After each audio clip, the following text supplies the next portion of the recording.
Alors dans cette vidéo, nous allons faire la méthode 6 du chapitre 16 sur le calcul intégral. Donc on a vu dans le cours que certaines fonctions n'ont pas de primitive explicite, ce qui signifie qu'on ne peut pas les calculer directement.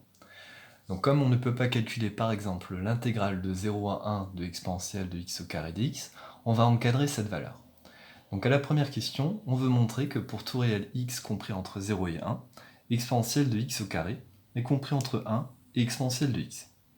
Donc pour ça, on aura besoin de faire un petit rappel sur la fonction carré, donc qui est représentée ici, donc la parabole, donc sur l'intervalle, donc 0, 1.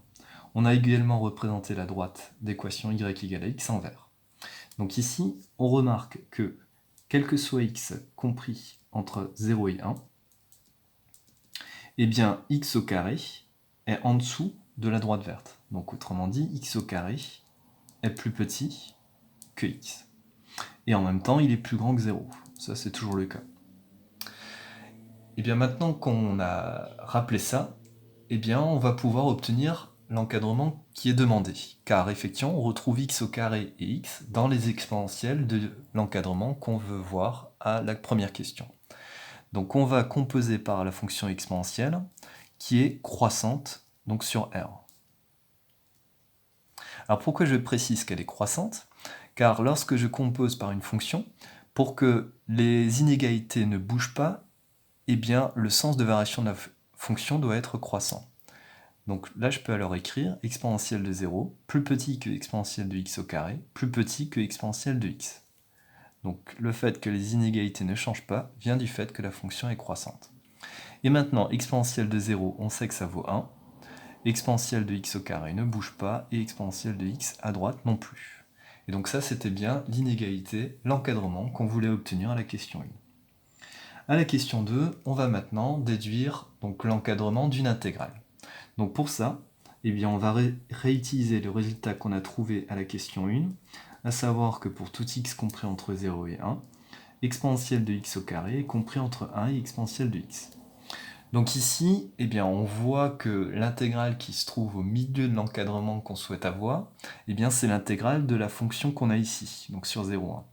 Donc comme cet encadrement est vérifié pour tout x appartenant à 0, 1, on passe à l'intégrale, donc propriété qui a été vue en cours. Donc l'intégrale de 0 à 1 de exponentielle de x au carré dx sera supérieure à l'intégrale de 0 à 1 de 1 dx, qui sera inférieure ou égale à l'intégrale de 0 à 1 de exponentielle de x dx. Donc c'est bien ce qu'on veut obtenir au milieu, donc par rapport à ce qui est demandé. Et maintenant on va calculer les deux intégrales qui se trouvent à gauche et à droite. L'intégrale de 0 à 1 de 1 dx, alors là on peut faire un schéma assez simple. On peut déterminer cette intégrale directement. Donc la fonction qui a x associe 1 tout le temps, eh bien c'est la fonction constante, donc égale à 1. Et on veut calculer donc l'aire qui se trouve entre l'axe des abscisses, la courbe d'équation f de x égale à 1, y égale à 1, la droite d'équation x égale 0 et la droite d'équation x égale 1. Et bien là, alors j'ai un rectangle, mais parce que ça n'est pas à l'échelle, j'ai un carré de côté 1 et 1, donc ce qui donne 1. Donc ça, c'est une manière de le calculer. Ou alors, avec les primitives, je cherche une primitive de 1, donc c'est x, et j'ai à prendre x entre 0 et 1. Et bien ça c'est facile, j'ai juste 1 moins 0. Voilà. Calculons maintenant l'intégrale de 0 à 1 de exponentielle de x dx, donc l'intégrale de droite. Donc une primitive de exponentielle de x, c'est elle-même, car lorsqu'on dérive exponentielle de x, on obtient exponentielle de x. Donc on doit prendre ça entre 1 et 0.